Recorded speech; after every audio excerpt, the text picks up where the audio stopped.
Welcome, everybody. How's it going? Thank you guys for coming tonight. We've got an interesting show, if I do say so myself, not to toot my own horn. Toot, toot, baby, toot, toot. I wanted to talk about none other than our very own Cat Kerr. If you're unfamiliar, she's a prophetess of God, claims to receive divine information from him.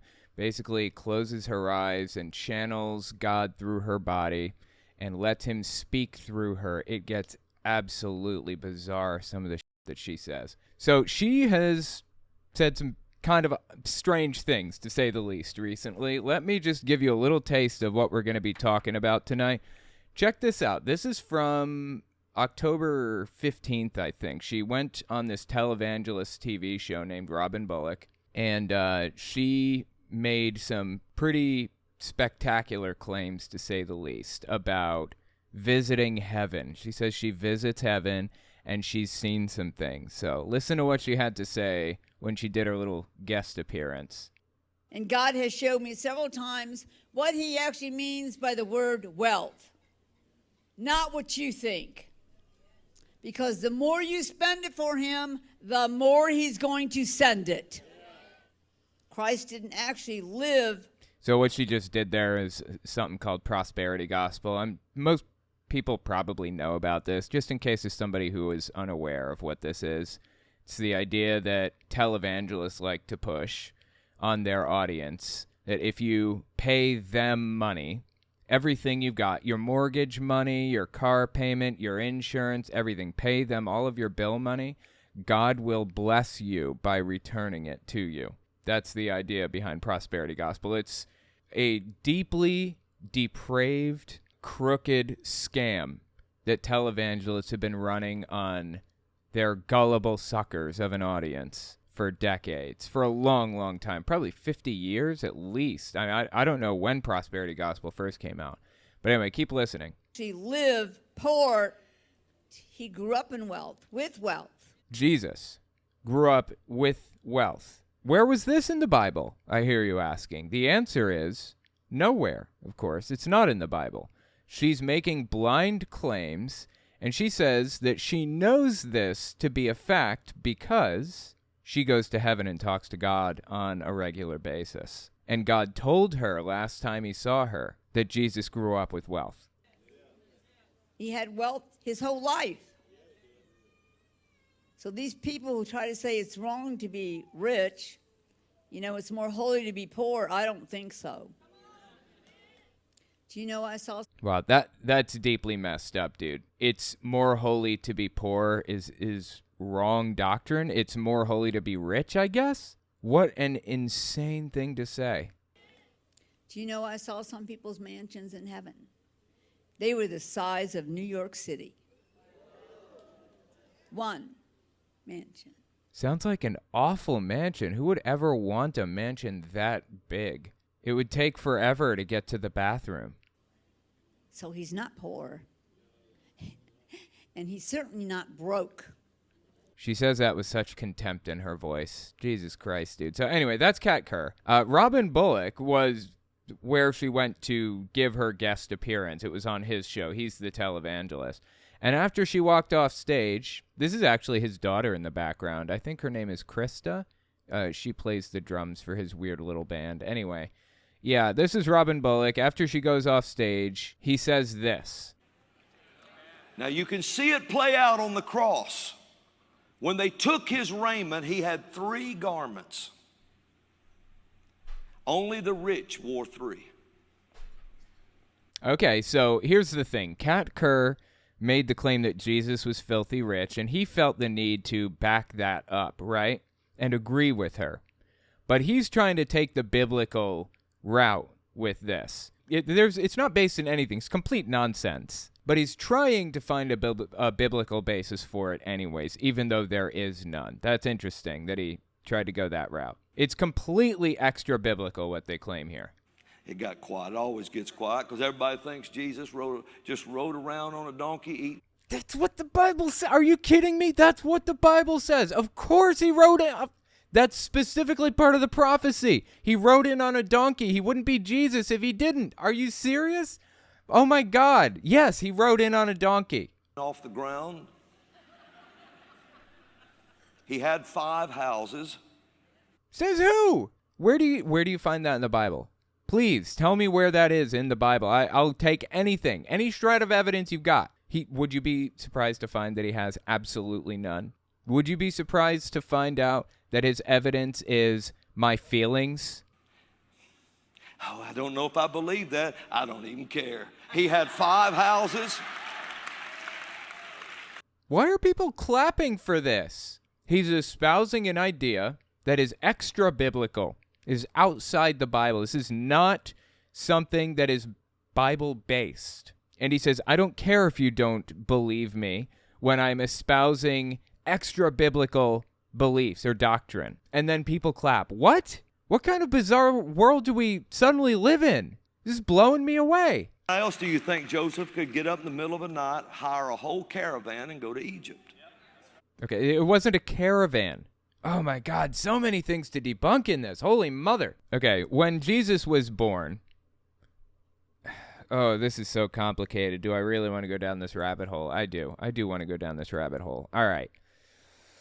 So the claim is that Jesus was born in Bethlehem, right? But he's Jesus of Nazareth. The reason that they had to have him born in a different town that he was actually from is because, according to Old Testament prophecy, the Messiah would be coming in this way and live in this location and be born in this general area and stuff like that. And Jesus comes along and claims to be the Messiah, right? So they had to retroactively explain his life story in such a way that it would fit what the Old Testament described to be the Messiah's life story. So they had him born in a specific town. They had to find a way to get him to be from this town, but actually born in that town. So the excuse that they made up when they were writing the Gospels was, Caesar ordered everybody to come back for a census.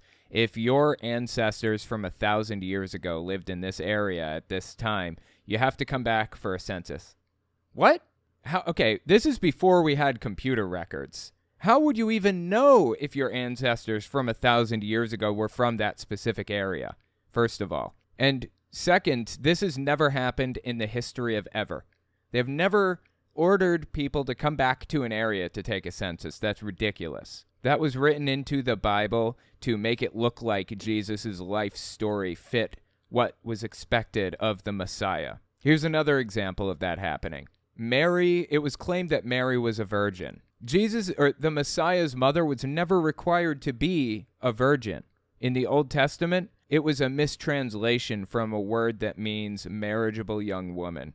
Did not mean virgin. They mistranslated it to mean virgin, and so they wrote Jesus' mother in to be a virgin. It was a virgin birth when it didn't have to be. These are just 2 examples of the Bible writers retroactively going back and rewriting Jesus' story to fit the Messiah's story more closely. So, when Robin Bullock says what he just said there, get up in the middle of the night, hire a whole caravan, and go to Egypt. That didn't happen, first of all, at all. And second, even in the fabricated story about Jesus, that didn't happen. They were just traveling to another town. He didn't hire a caravan with, like, armed guards and, like, horses and all this stuff. That didn't happen. If you remember, didn't Mary give birth in a stable? Because there was nowhere to sleep for the night? This is all just completely made up. He is going back and retroactively, just like they did in the Old Testament and the New Testament, trying to rewrite parts of the Bible to fit what he believes already. Jesus was not rich. That is not in the Bible anywhere. He was very much opposed to rich people. I don't know how you missed this. It's like a central point in the Bible, but okay. Let's keep listening. We've 41 seconds through this video, guys. We have 8 seconds left. Keep listening here. Whole caravan and go to Egypt. He had the mullah to do it.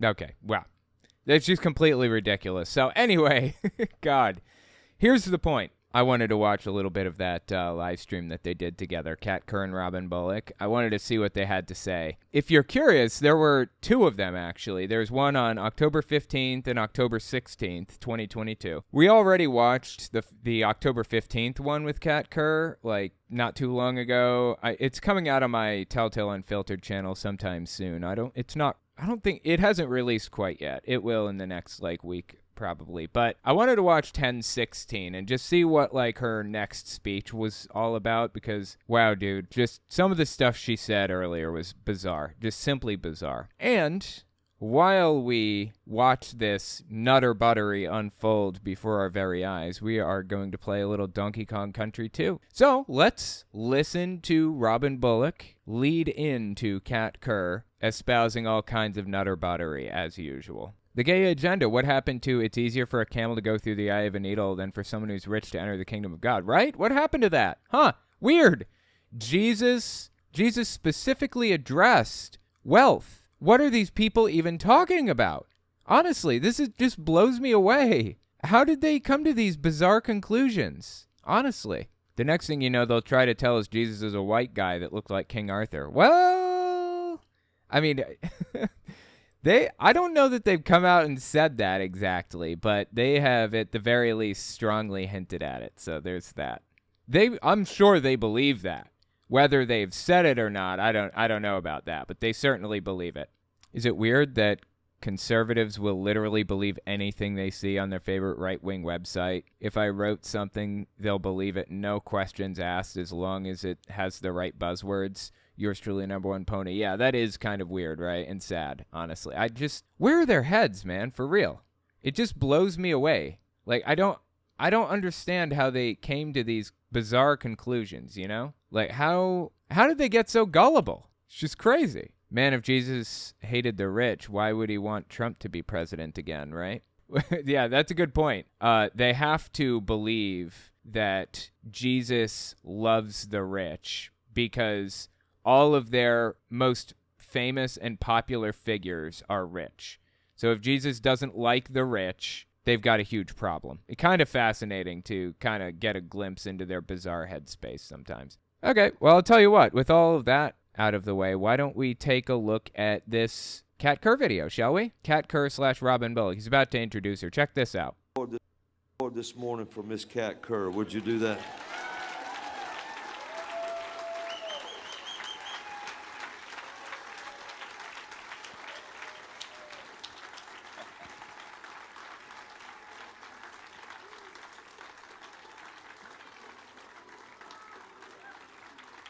She is such an odd person, dude.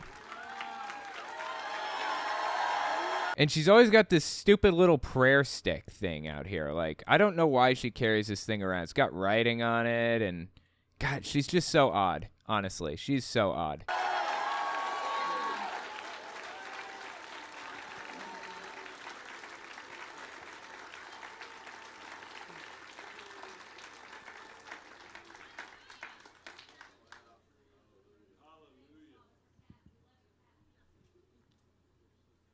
She gonna talk, or she's just gonna stand here, I guess, and with her eyes closed? Oh, wow, that was abrupt. Okay. Your God has come to visit you.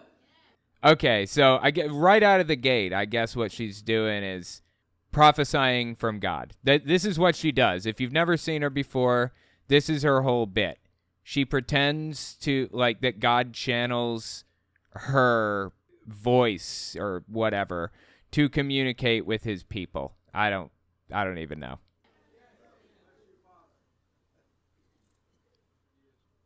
Do you think that I have ignored what has been going on? For holy is what I am. Holy is what I bring. Holy is what I speak. The power is holy. The word is holy. The blood is holy. Why is she yelling at? Look, should I turn it down, or is our audio pretty well synced? I think I'm going to just tap it down a hair here. Are you holy? Are you ready? Oh my God. She did this exact thing in the last one. She starts screaming and then she gets like really, really quiet. The greatest days of your life. To show who and what you believe in. Who you are. My son has made you free. My son has made you free. I guess she's talking about Jesus, right? My heart is with you. My hand is with you. My power is in you. For you will walk and talk just like me. You will walk and talk just like me. Like, really think about what she's saying here, because she has a bad habit of just spouting nonsense. Like, the things that she says make absolutely no sense whatsoever. Like, impossible to understand, you know? You should desire to be just like me, live like me, operate like me. You are made in our image. An image that cannot be changed. It cannot be won against. It cannot be stopped. For those will be like dust who have spoken against me, my Son, Holy Spirit, these days, my anointed, my appointed. Well, she certainly knows how to make an entrance, right? You got to give her that, I suppose. They will regret for all of eternity what they have chosen this day. For their words will be dust. Their power will be dust. Their money will be dust. Their property will be dust. Their position will be dust. And their memory of greatness they so desire shall be like dust under your feet. Okay, she said this exact thing in the previous one. I don't know what she's trying to get at here or why she's saying this, but all right.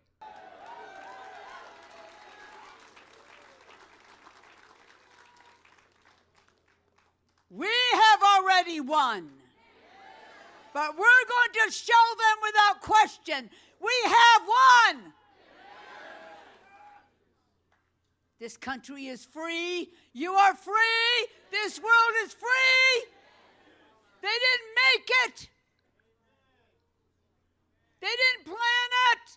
And they don't get to run it. You know what? I think I played this in a recent video. Wow, she is odd. They didn't plan it and they don't get to win. I guess she's saying that, like, Democrats don't get to win elections because they're not of God or something. Like, I don't really even fully understand.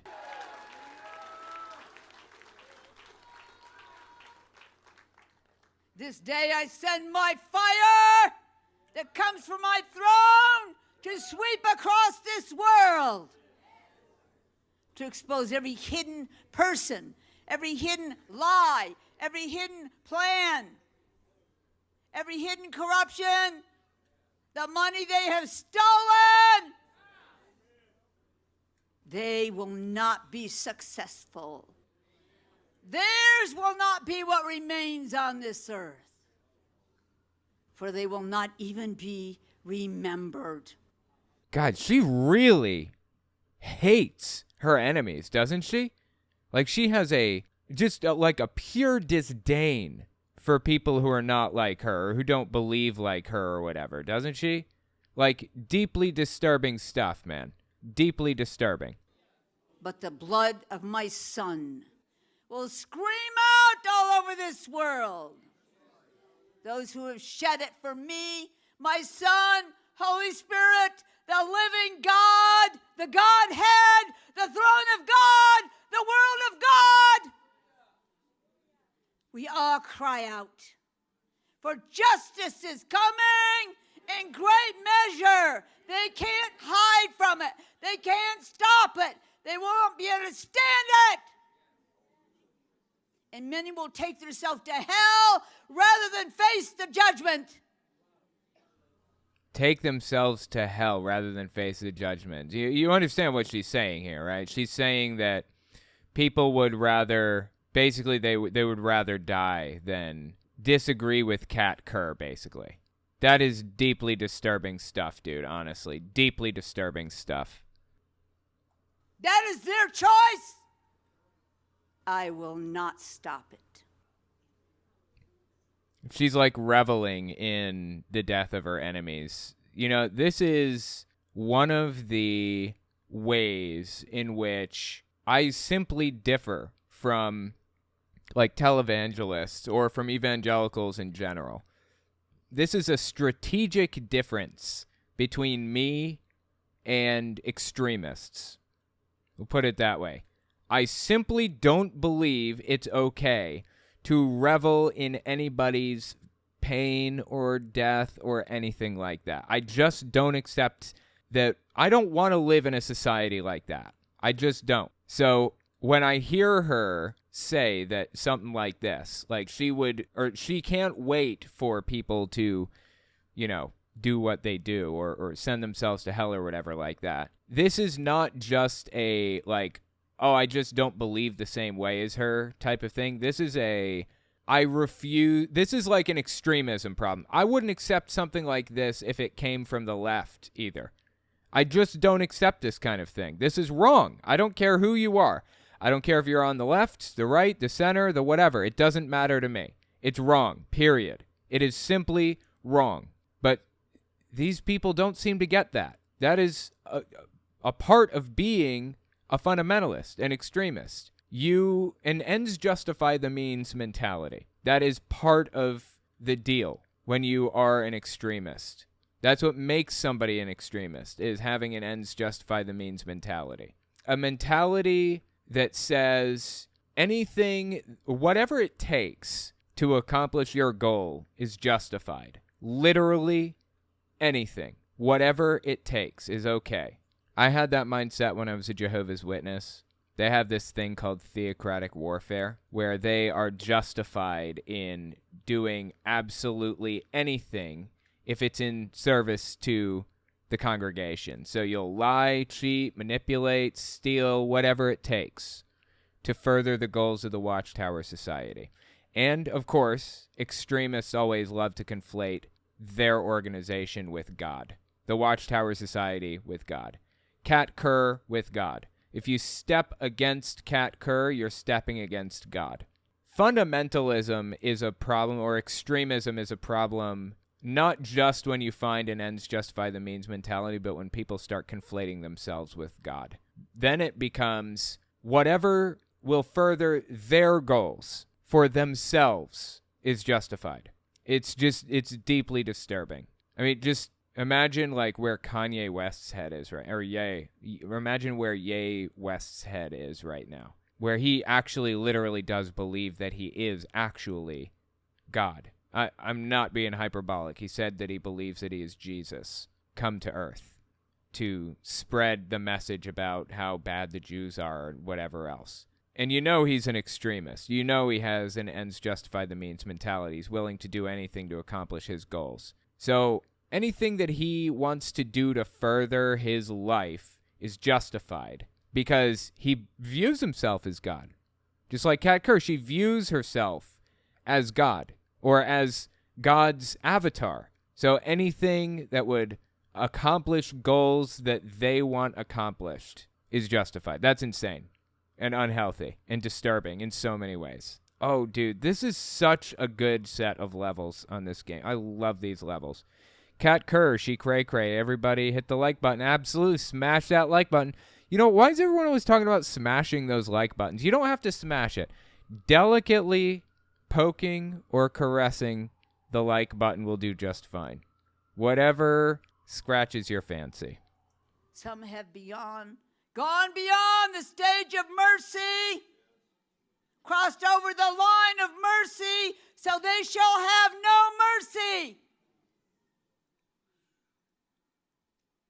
For the bowls are full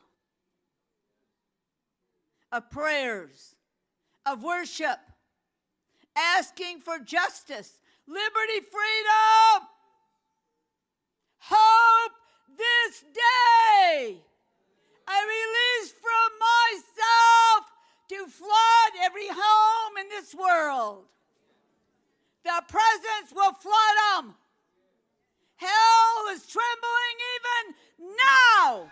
Wait, did she say flood every home with, what was it? Flood every home with, like, what, freedom and knowledge or whatever? I assume what she's saying is God's going to come in and alert everybody to his presence. Hey, that's all I've been asking for, honestly. That's what I've been looking for this whole time. God comes along and proves to me that he's real. We're in good shape, baby. That's what I need. And suddenly I'm a believer. Can't promise I'll be a worshiper. Dude's kind of a monster, has been for a long time, but I will at least be a believer, at the very least. It never works out that way. You ever notice that? Never works out that way. God never actually floods me with his knowledge like they claim he's going to. It's never irrefutable. They always say there's going to be irrefutable proof. Weirdly, it's not irrefutable, like ever. Odd, right? For an all-powerful God who is capable of just speaking in my ear, like right now, if he wanted, to prove that he was real. And he somehow can just never manage to do that. Strange, huh? The gates of hell will not prevail. The plans of hell, the words of hell, the lies of hell, the deception of hell, the corruption of hell, the defilement of hell has been wasted. You notice how she's speaking so ominously, like God is communicating with her directly. It's just ridiculous, dude. Come on. For nothing is stronger than the blood. Nothing is stronger than the word. Nothing is stronger than a believer who knows who they are and is not afraid to say it. Trying to radicalize her viewers. Yeah, this is pretty common with evangelicals too. Doing everything they can to radicalize them, make them feel like they're persecuted implicitly. This is like a fundamental piece of who they are now, being persecuted. They think that they are the worst treated people on planet Earth, even though they are the majority power, and they hold all of the power in the United States right now. They're the persecuted ones, right? It was subtle, but it was there. What she said was, you need to not be afraid to admit to being a believer. Why would you be afraid of something like that unless you are persecuted? It's subtle, implicit assumptions that they bake into everything that they say, every single time. It's honestly ridiculous. Holy frick, I just wanted the K. Come on, give me the K. There we go. This is a cool level. I really like this level a lot.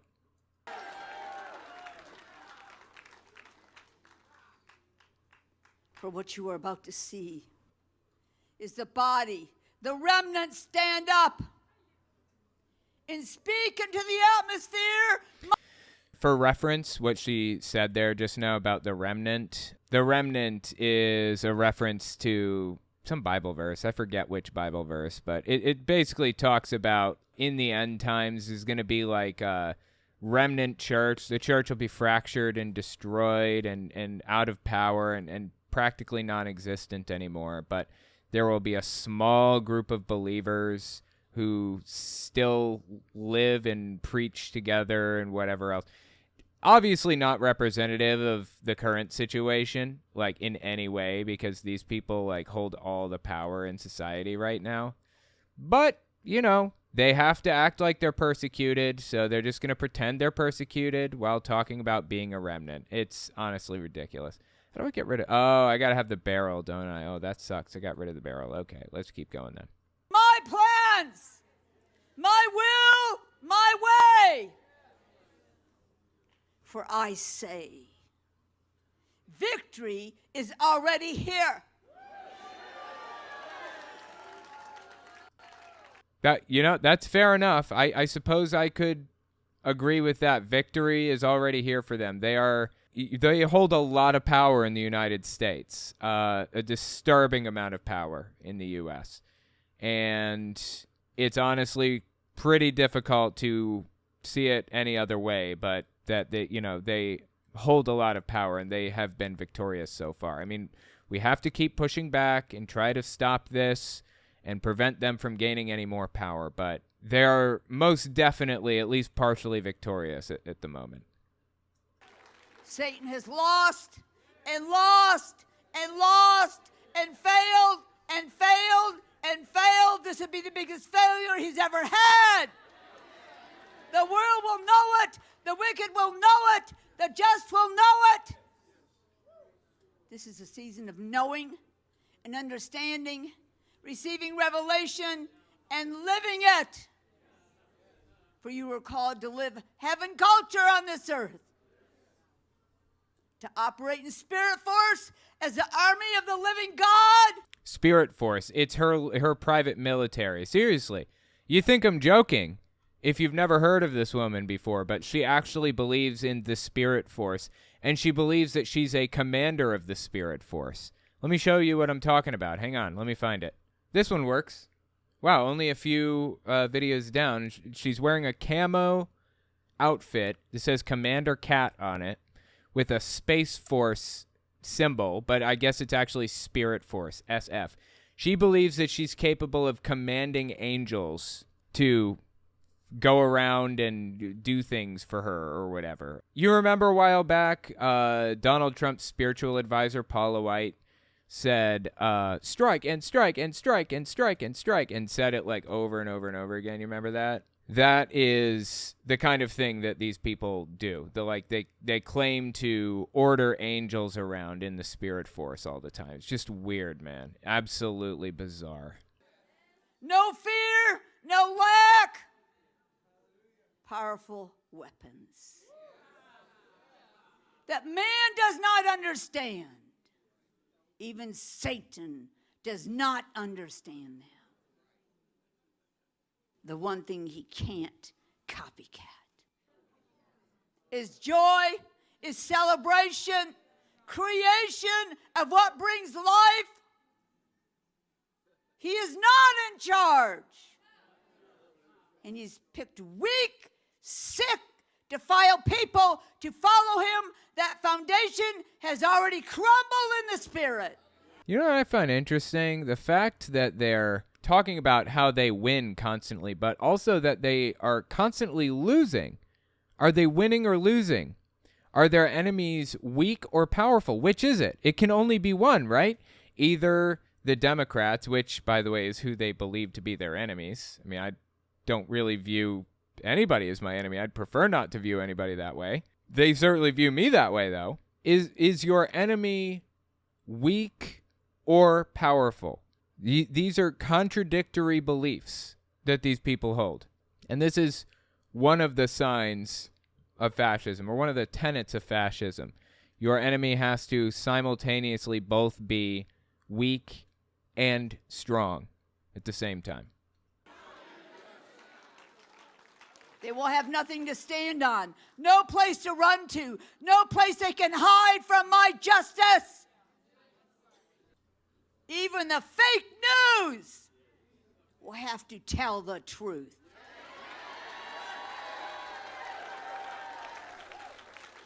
For they will say these very words. We don't want to say this.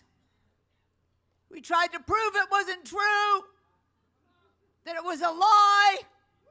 But Trump won the 2020 election. He is the president of the United States of America. And that's what I get for scratching my nose. No, he isn't. No, he isn't. He is not the president. He will never, well, Donald Trump wasn't the president from 2020 to 2024, and it's just never going to be the case that he was the president from 2020 to 2024. I know that she claimed that he was going to, or that he was secretly the president, or whatever other nonsense. It just didn't happen. I'm sorry, Cat. Look, if she doesn't like that, maybe she should consider not falsely prophesying things in the future. Heckers. And I will give him his 4 more years. There will not need to be an election to cause that to happen. Wow, that's oddly specific. You catch what she just said? She said Trump will be president again, and he will get 4 more years, and there will not need to be an election for that to happen. That's just bizarre, dude. That is simply straight up bizarre. For I have already spoken from the courtroom of heaven, even into the unknown space, into the spirit realm, the physical realm. Those words have already been spoken. You can write it down, that it will be proven that Trump, who was my chosen person, is my chosen person to sit in the seat of the White House, who will wipe up this mess like a mop bucket so there's no trace of it. Dude, she's got serious problems.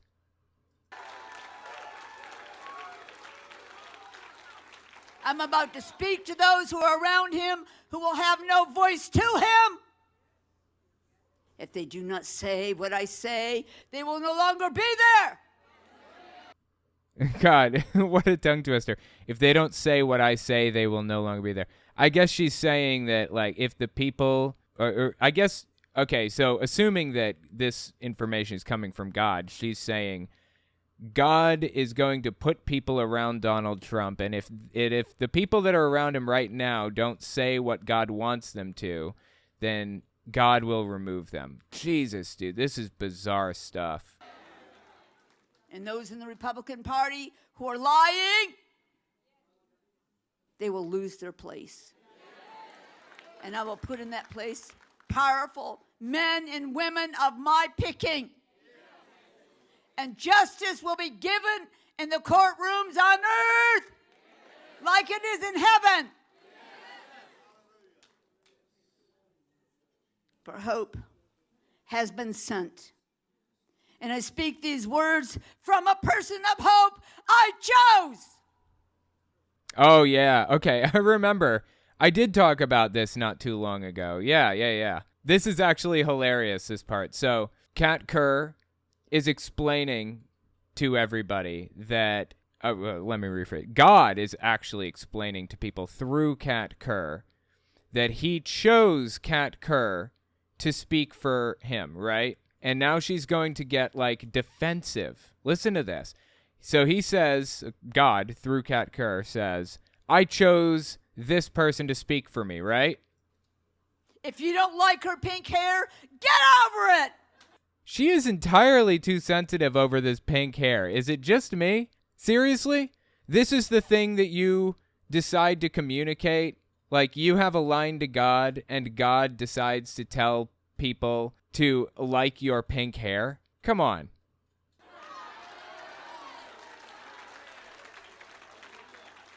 For she has obeyed.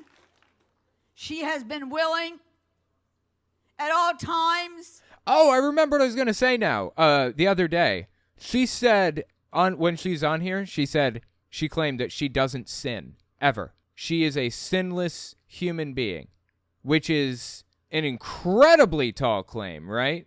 Isn't Jesus the only one that is completely sinless? I thought he was. I didn't think anybody else could possibly be sinless, right?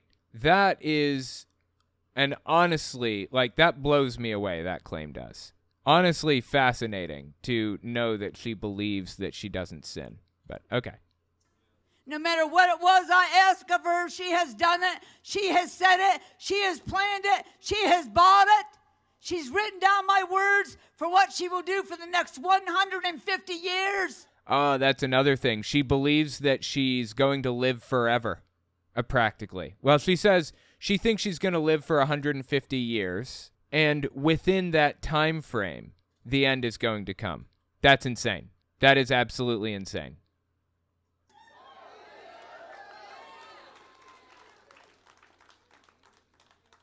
There are those I have appointed to remain and live until I personally come to take them. There you go. She thinks she's going to live until God comes back to get her. No one can harm them. No one can stop their words, for they live holy on purpose. And what happens when she dies? I mean, like I said earlier, I don't want anybody to die. Anybody, no matter who it is. But what happens when she kicks it? How is her family going to react? Because her family believes her to be like, a prophet. They believe that she has a line to the Almighty. How are they going to react when she dies? After claiming that she will never die. She won't die because God is going to keep her here until the end comes. It's just bizarre to me that people actually buy what she's selling. Seriously. Simply strange. Holy is powerful. Oh, now she's getting emotional and quiet and solemn. It is redeeming. It is a joy, a celebration to live that way.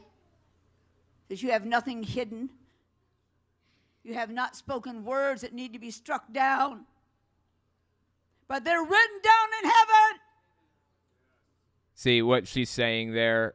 She's subtly hinting at the fact that she believes she doesn't ever sin. She didn't come out and say it there. She has said it in other contexts and situations, but she says it's a burden to live in a way that you don't have to strike any words down that you've ever said. So basically, she doesn't regret a word that she has ever said because she believes that she does not sin. I thank you this day for coming.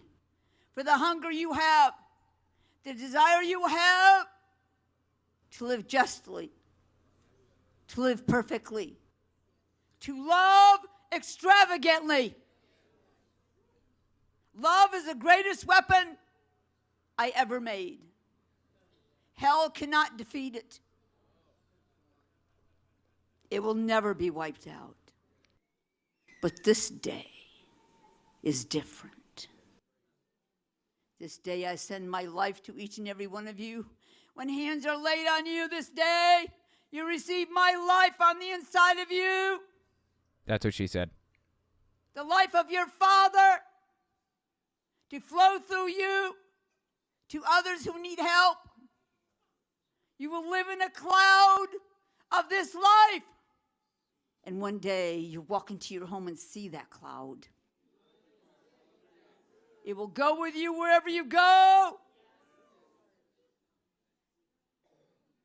No sickness, no lack, no confusion, no pain, no deception, no attacks of the enemy will be able to come after you.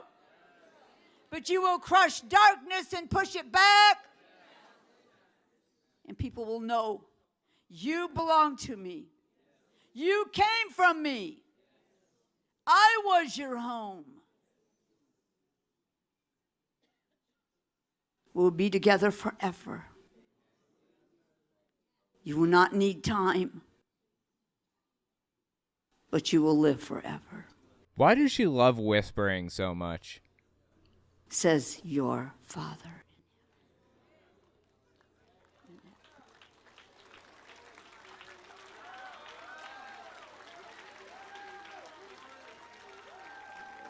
Now she's got the stick. She's wiping her tears away like, oh my God, wow, this is so hard. It's so hard to channel God's voice. Father, I release into this ground your life in this building, your life into all those who come here, your life into the ones who work here, who serve here, who protect this place. For this day I am posting 1 million of the hosts of heaven to remain. 1 million of the hosts. Wow, okay, wait a minute. Is she calling angels down right now? 1 million of the hosts of heaven? She's calling angels down. On these grounds and anything you expand to. For you are my chosen, Robin Bullock, to raise up warriors in Warrior, Alabama. I will send you many young prophets who you will fill with my revelation and my power and my words. You will show them how to live, how to war, and their lives will never be the same. I will not let the wicked take those I have chosen to send you. I will even recover some of those whose lives have been corrupted by evil. Oh, look, it's Robin Bullock with his little stick and his daughter, and they're both standing there, hands raised, receiving prophecy? What is this called? I don't know what this is called, what they're doing right now. And I will still make sure they come to you. So get ready to build a place you can train them in. Wow. Okay. Holy shit. Did you guys catch what she just said? She just ordered him to create facilities to house an army. That's what she just said. She just claimed that God told her to instruct Robin Bullock to build facilities capable of housing an army of 1 million troops. That is deeply, deeply concerning. It'll be a powerful place where one day the very light of my countenance will shine from that place and on the faces of all those you trained there. For I have trusted you, and you have answered everything I have asked of you. You have given everything you had. Talk about theatrics. Now he's on the ground and everything. Come on. And your family who stands with you will enjoy all the rewards you will get. Not just in heaven, but on this earth. For this is honestly ridiculous. Come on. you will have wealth without measure, health eternal, wisdom to live with, to train with. I will show you things that no one else knows. I will take you place that no one else goes. And I will tell you that you will know before any attack comes how to deal with it, crush it, and stop it.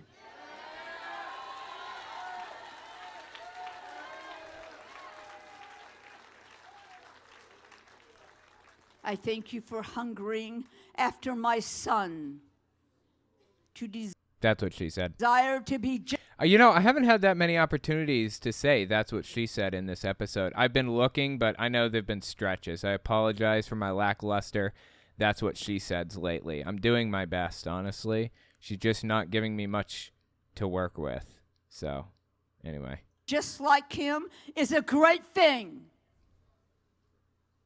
He admires you. He thanks you. He loves you for your heart, for your honesty, for your desire to bless him and to please him. Those are great things to accomplish in this earth. But this has become your life, and your wife's life, and your children's life. For they will follow after you. But you will remain a long time on this earth. Make no plans to die. Wow, Robin Bullock is never going to die either, apparently. Fascinating.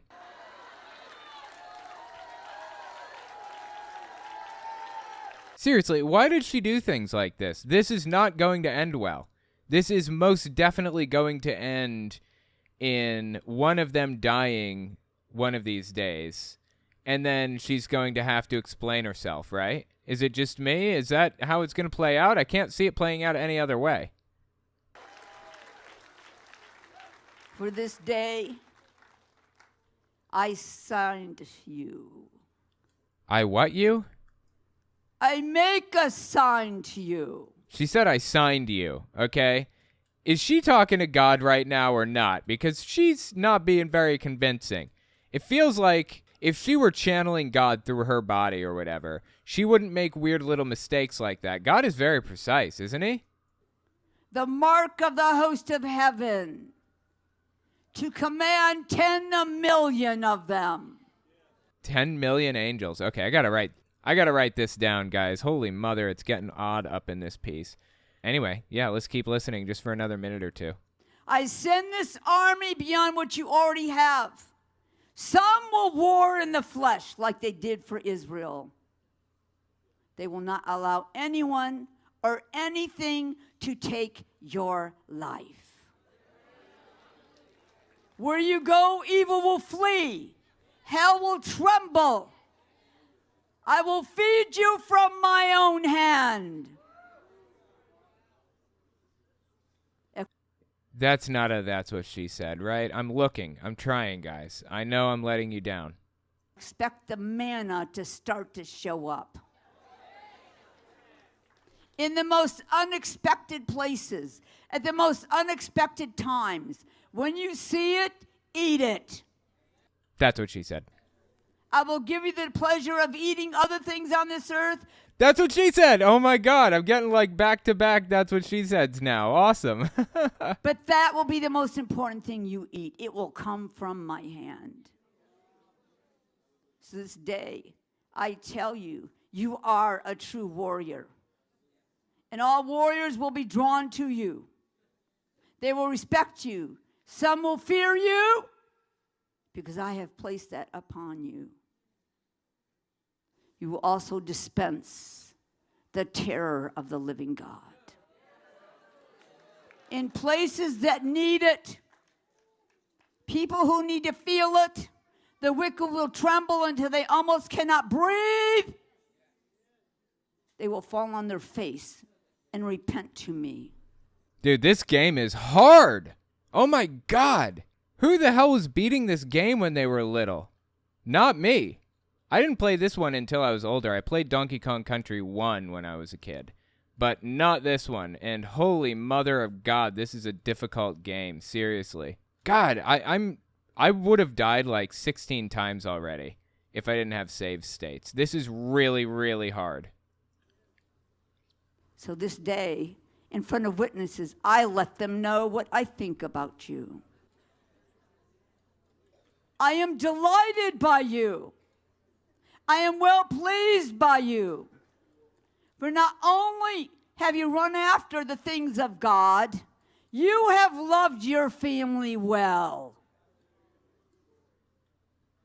One of the highest honors someone can come when they stand before my throne, they've come home to heaven, is for me to turn to them and say, you have loved your family well. Don't forget that.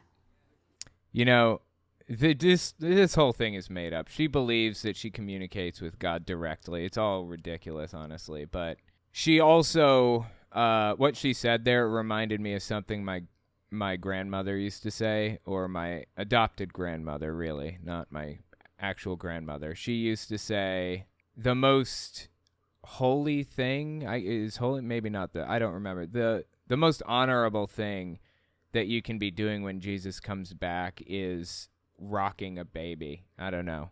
It just made me think of that. But anyways, I'll tell you what, guys. I've always felt like older games are harder. Oh, they absolutely are. NES games are absurdly hard, dude. Holy Christ.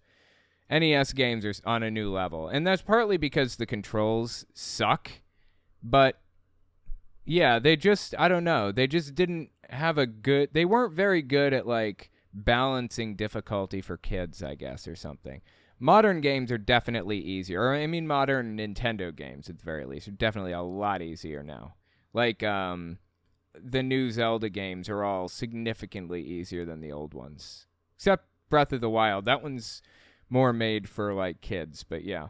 I'm sorry, the Breath of the Wild is made for more, like, teen to adults. And that one's a really good Zelda game. But anyway, yeah, NESs are really, really hard. And so are SNES games. They're hard, too. Okay, guys, I'll tell you what. That's where I'm going to end it. I appreciate you coming and hanging out with me. It's been fun. If you want to see the rest of this, come to my Unfiltered channel. Hit that like button, please. That's what she said. Like I said before, thank you so much, Joey Jojo.